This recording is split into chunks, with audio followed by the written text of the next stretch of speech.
San Diego Legion playing their first game in the rugby team's sports history, facing the Utah Warriors over a packed USD crowd.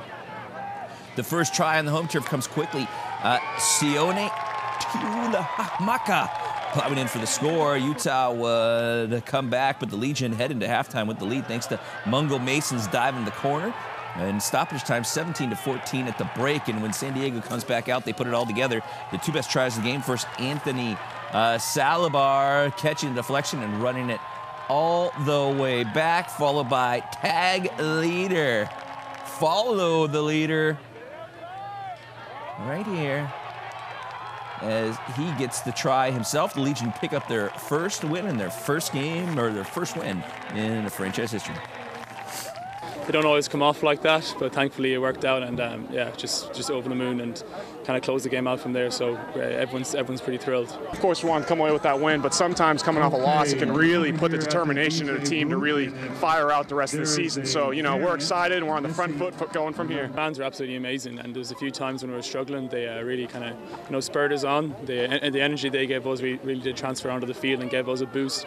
So yeah, we're absolutely delighted with that, and we look forward to seeing hopefully a bigger crowd out on Friday when we play Houston. All right, San Diego State women's lacrosse team hosting UC Davis in their first ever conference title game. First half, it's the Aztecs' Natalie Peel with the score. That ties the game at 3. In the second half, it's UC Davis' Addie Dearden who gets it to Taylor Coonan. That cuts the lead to 8-6. The Aztecs still in the lead when the Aggies' Amanda Outkill gets her second goal of the game to take this one into overtime. All tied up at 10, and in overtime, SDSU's Morgan Taylor with her 4th score of the game gives the Aztecs the overtime victory. They are champs, the final 11-10.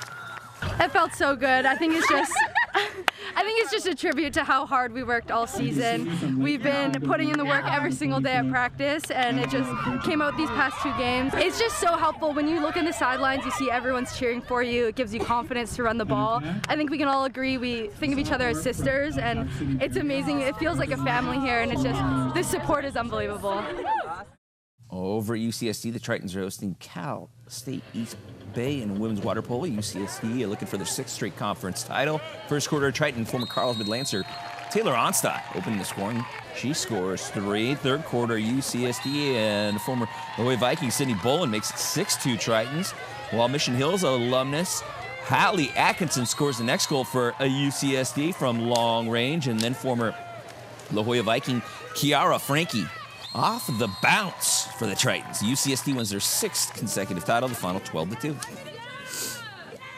It shows how hard we've worked, and we're ready to take it to the next level and become that D1 school.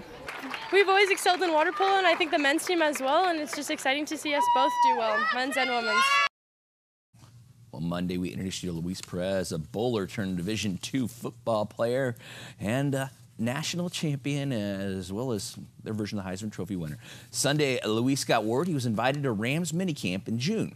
And I'll tell you what, here's the extended cut of his amazing journey to the NFL. When Luis Perez was at Otay Ranch High School, at one point playing the NFL was the farthest thing from his mind. And I got to high school, and I tried out for the football team. And after a couple practices, coach brought me in his room, and he said, hey, you know what, team needs you at wide receiver. And I said, sure, if that's what's best for the team, then I'll do that. It sucked at first just because I've always been a quarterback. I was a freshman in high school. Right. I did suck, but I knew, that it was going to be best for the team, and ultimately that's what I wanted. So that's what I did. What was on his mind, in fact, bowling. The owner of 12 perfect games in his lifetime, he was actually offered a scholarship to bowl at the University of Oklahoma. I can't remember exactly what the birthday was, but it was one of my dad's birthdays. And we go out there one night, and I start bowling really well. I start, beating my brothers, beating my dad, and I'm like 10 years old, and I'm beating these guys, and I'm like, it's pretty fun, this is pretty fun. Bowling some strikes, spinning the ball, joined the league, then finally got into my first tournament, then won my first tournament, and it just, little by little, it just kind of went up, and like I said, yeah, it's just one of those things that I just really enjoy doing. But he still couldn't shake the itch to play football, so he enrolled at Southwestern College as the 9th string quarterback. I wanted to make an impression. I wanted to be different from everybody else. I had so much catching up to do that I had to be different. Couldn't be like everybody else. I couldn't just practice and that was it. No, I had to be here before, be the first one here, last one to leave every single day, make an impression on everybody. From there, things happened, and he ultimately found himself as the starter. But just going in there and gave me so much confidence the next week. I mean, just, we were playing an undefeated team. It was like, this is the game of the season, and for me to go in there and throw 2 touchdowns in the fourth quarter and bring us back, it's like, whoa, like I can do this, and it gave me so much more confidence than I already had. Again, after 2 years at Southwestern College, Division II Texas A&M Commerce was the only school to believe in him. And what did he do for them? Just win the Division II version of the Heisman and bring Commerce their first football national championship. And his wife's been there supporting him every step of the way. I told her, I want to go to the national championship game and I want to watch it because I know I'm going to be there next year. And we looked at the weather and it was a blizzard. -5 degrees with a blizzard. And I'm like, I want to go. She's like, let's go. So we drove 9 hours from Commerce to Kansas City to go watch the national championship game. And I actually kept, where's my phone? I kept the wallpaper of that picture as my background the whole season in 2017. It was the picture of my wife and I in a blizzard at the national championship game in 2016. And now, it's the LA Rams that have a chance to help Luis continue to grow. Yes, it's playing in the NFL, but again, it's like I want to win a Super Bowl. Like I don't want to just go in the NFL and, okay, I play in the NFL, woohoo. No, like I want to go in there and I want to win many Super Bowls, lead a franchise, lead men to succeed and win a Super Bowl. That's fun to me. I mean, that's fun to me, and I enjoy it a lot. And again, yeah, I'm so close, yet I'm still so far.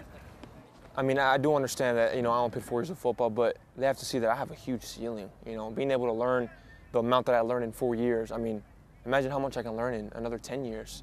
Sky's the limit for me, I feel like.